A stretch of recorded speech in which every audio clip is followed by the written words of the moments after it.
Hi everybody, I'm coming to you from the mighty Inner River at Muskgrove Mill outside of Clinton, South Carolina, where, believe it or not, a Revolutionary War battle was fought.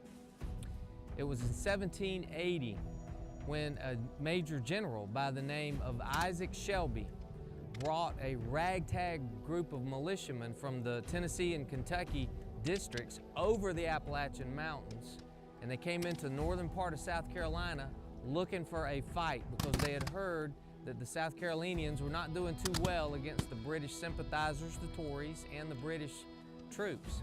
And so as they came into this region, they knew that there was a group of Tories here on the Inner River who had taken over the only place that was fordable, and they also had taken over a mill by the name of Muskgrove Mill, and they were controlling the grain for the area also. And so as Isaac brought his troops down, they were called, by the way, over mountain men, because they had come over the Appalachian Mountains to get here, and they repeatedly had been back and forth during the Revolutionary War to do that, to engage the enemy. And so they did a forced march with 200 of those militiamen all night long.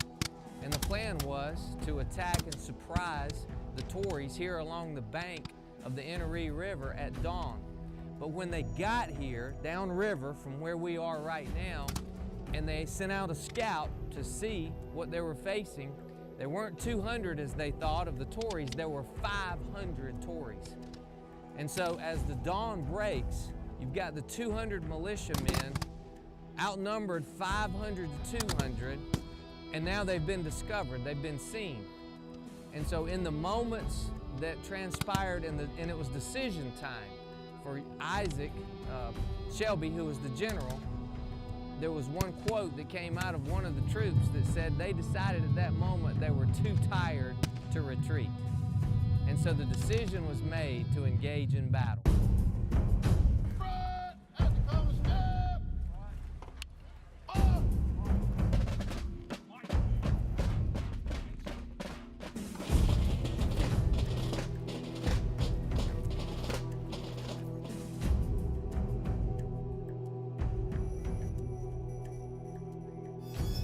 Isaac Shelby designates a young captain.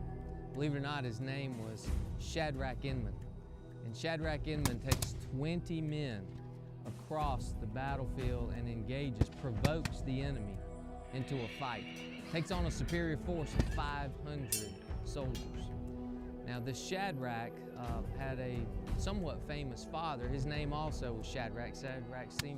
And believe it or not, he had a brother, Meshach, and Abednego. He had those brothers, but they actually were personal friends of Daniel Boone, rode and walked and pioneered with Daniel Boone, the greatest frontiersman ever in this country, better than even Davy Crockett. They even fought Indians together.